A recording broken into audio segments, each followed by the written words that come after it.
So just to start, I'm curious how many people, just by show of hands, have been to an opera? Just raise your hand. Okay, wow, fabulous. How many to an opera here in Memphis? Okay, so almost that many. How many of you would rather be beaten with bamboo rods than go to an opera? Yes, you are my people. You are who I'm here to talk to. Because for a very long time, I was just like you. So this is me in 1991 when my greatest dream was to be an actor. That's my actual headshot. Yes, that is my real hair. It's also the year, coincidentally, when I saw my first opera. It was La Boheme, one of the greatest operas of all time. I got a free ticket to a dress rehearsal while I was in college. I went, didn't really like it. I was sitting way in the back, didn't really know what was going on. I couldn't see the translations that they were projecting above the screen, so I couldn't follow anything. And I was kind of distracted. I had a lot of work to do the next day. So I figured, well, I didn't like it. I guess opera just isn't for me. 5 years later, I'd become a director. Thankfully, I realized that the last thing the world needed was another pretty good actor, even if he was taller than average. You can tell I'm now a director because I'm wearing a tie and tiny little glasses. I was working in that year at Hartford Stage Company for a man named Mark Lamos. I was his assistant director, and I also understudied every male role in every show they did that season, for which I got $150 a week. At the end of that season, he said, hey, why don't you come up with me for the summer, assist me on an opera? And I said, Mark, I've never studied music. I don't read music. I don't speak Italian. I didn't even study Latin, so, that doesn't help. I've only ever seen one opera, and I didn't really like it, so I think I'm a bad candidate for this job. He said, it pays 3 times what you're getting paid now. And I said, so tell me more about opera. Because after a year of $150 a week, I had debts. Now, I assumed that what I was in for was a sort of fun summer adventure with a world that looked like this. I figured I would buy a top hat, a monocle. I would spend a couple of weeks eating Grey Poupon straight from the jar. I would fit right in. Instead, I ended up at this fabulous place, Glimmer Glass Opera in Cooperstown, New York, where people happily wear cargo shorts and flip-flops to the opera, and nobody cares because the only thing that matters is great art on the stage. It doesn't matter who is sitting around you. It doesn't matter what they're wearing. None of that matters. So I was reintroduced to opera at the age of 26 in this wonderful place, and I fell in love. 5 years later, I only did opera. I didn't do theater at all anymore. And 20 years later, I run an opera company in Memphis. So clearly something changed. What I found most curious, though, is that even though I had seen one opera, I was filled with biases against opera. It was going to be long, it was going to be boring, it was going to be too loud, the singers wouldn't be able to act, everybody around me, top hats, monocles, the whole thing. But I'd only ever been to one, and it was nothing like that. So where did I get those ideas from? And I realized I'd spent my whole life watching movies and TV that show opera as the shorthand for something boring that you don't want to be at. I'd also watched enough depictions of one particular character that I'm guessing, as with most of you, if you close your eyes right now and I say the words opera singer, the image that pops into your mind is some variant of her, which is fascinating to me. The most fascinating thing, this is an actual Valkyrie. This is who that's making fun of. The most fascinating thing, and I'm sure there's a DMA thesis in here somewhere, is that those are feathers on her helmet, not horns like a Viking, because she's a Valkyrie. Somehow, these became horns. Our public image, our pop culture image of opera became this one thing, this one person. The reason for that is that this character is from Wagner's Ring Cycle, one of the most successful and most fantastic works of art in human history. It was so successful that it came to represent all of opera. Just like we don't internet search for something, we don't use facial tissues, and we don't put flexible bandages on our boo-boos. That one thing became the brand, which is a problem. Quick detour into the fat lady singing thing, because that also goes along with this. If you think about any physical activity, sports, singing is a very physical activity, there's always a physique that's going to give you some natural advantages. And if you sing for a living, You want to have big lungs because you want to be able to sing for a long time without having to take a breath. You want to have a big head because your nasal cavities, your sinuses, that's what gives you resonance. That's what allows you to be heard over an orchestra of 40, 50, 80 people sawing away on their instruments in an auditorium this size, twice the size, 3 times this size. That's your job.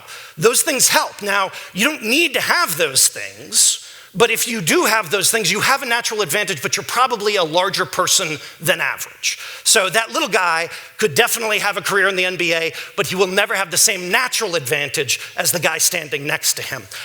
But the reason I took the detour is look at this woman. This woman is not fat. We live in a country where the average woman is a size 12 or a 14, but because we see TV and movies that are telling us that a pretty woman is a size 0 and her ugly friend is a size 2 or a size 0 who wears glasses and then you take them off and she's the prom queen. That's the world we live in. Opera shows people as they are. That's the amazing thing about it, one of many amazing things about it, because I wear a 52 long jacket and I fall in love and I fall into rages and I want vengeance on my enemies just like any other opera character. So that's just a very quick detour into how some of these biases got started, how some of these cliches got going. But that doesn't really answer the question of why so many people think opera sucks, even though they're not basing it on anything. And my theory is that a lot of it has to do with how we are told about the arts from a very young age. We're told that the arts are good for us. We're told that the arts are our vegetables, and as everybody knows, the vegetables are what you eat, so you get to the good stuff later. This is as far from the truth as anything could be.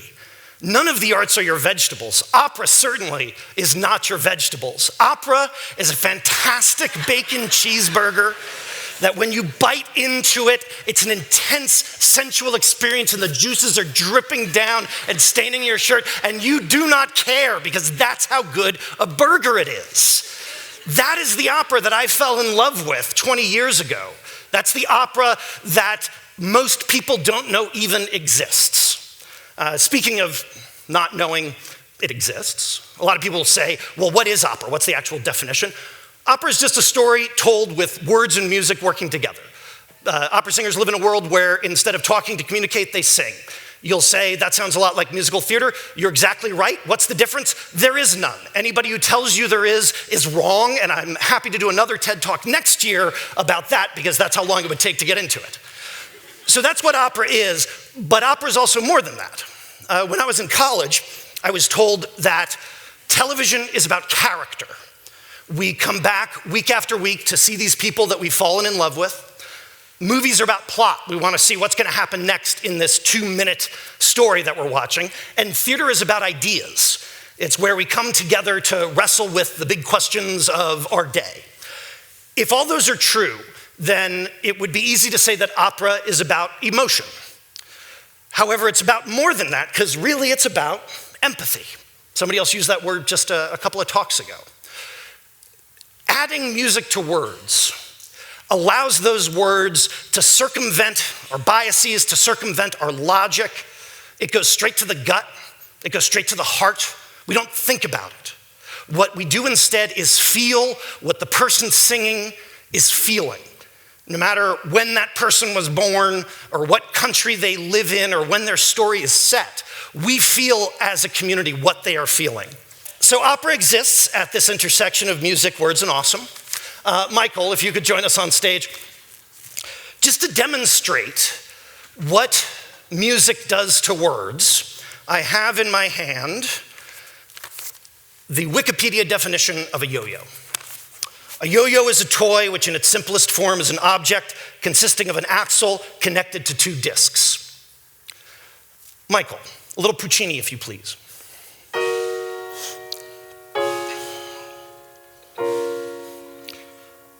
A yo-yo is a toy which in its simplest form is an object consisting of an axle connected to 2 discs and a length of string looped around the axle, similar to a slender spool.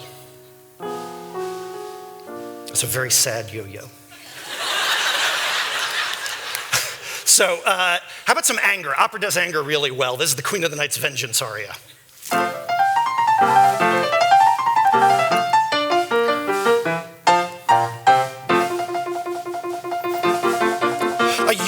is a toy which in its simplest form is an object consisting of an axle connected to 2 discs and a length of string looped around the axle similar to a slender spool. Thank you, Michael.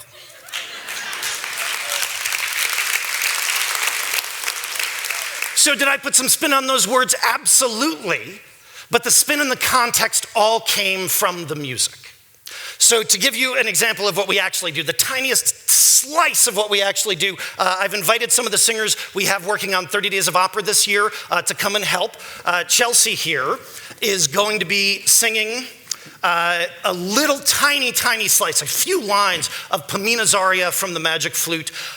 She is a young woman who has fallen in love with a man in Act 1. In Act 2, she is afraid that she has lost him forever. She will never see him again. He doesn't love her anymore, and she is desolate.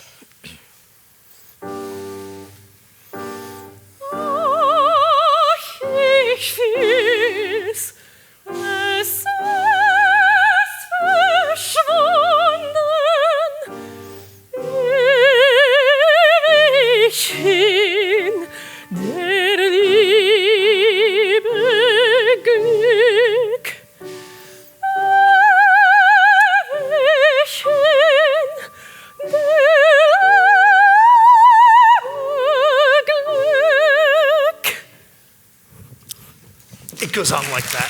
Thank you, Chelsea. So,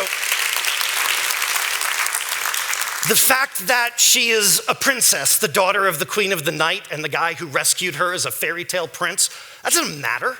It doesn't matter that this is a story that was written hundreds of years ago with notes written hundreds of years ago. What opera does is allow us to feel what it feels like, or remind us what it feels like to think you have lost the person you love the most. Opera isn't always that serious. Chrissy, why don't you join us on stage, if you would? So Chrissy is just going to quickly sing an even shorter excerpt from Mozart's Marriage of Figaro, who also wrote Magic Flute. This is Cherubino. He's a 14-year-old boy who has just discovered what hormones are as they course through his body. Yes, that is a woman singing the role. That is an old opera tradition called a pants role. Often a boy whose voice might have just changed would be played by a woman. Non so più cosa son, cosa faccio, or di fuoco non son, non di ghiaccio, ogni donna cangiar di colore, ogni donna mi fa palpitar, ogni donna mi fa palpitar, ogni donna mi fa palpitar.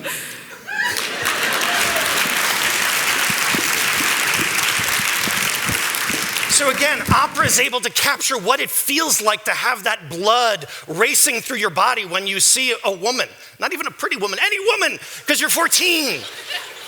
That music, those words capture it perfectly. They allow us to feel what it feels like. So if anything I've said here is at all convincing, what I would encourage you to do is go out and see an opera. Go see one. We ingested a lot in little clips like we just did. Go see a full opera. And if you don't like it, you know what? Go see another one, and then another one.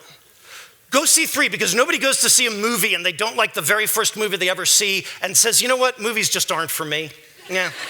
Nobody does that. They do it with opera all the time. So go see a comic opera, go see a tragic opera, and go see an opera written in English in the past 20 years, or whatever your native language is. If you don't like any of those, you probably don't like opera. That's fine. God bless. There's a lot to do in Memphis. If you're worried about what to dress, there's only one rule. Nothing that will get you thrown out of a Bennigan's should be worn to the opera. Otherwise, dress up if you like or not. In closing, Dane, if you could come on. You'll recognize this number. When I think of the future of opera in Memphis and America, I am filled with optimism. I know we will win because we are an art form that brings people together to hear voices that connect us and remind us that the things that make us the same are far, far greater than the things that make us different, that are constantly being shoved down our throats by every other form of media. That is why we will win, and that is why we're going to sing about that.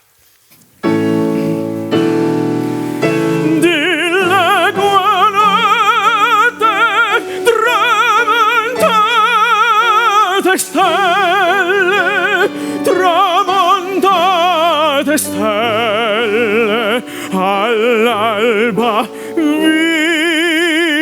vincerò.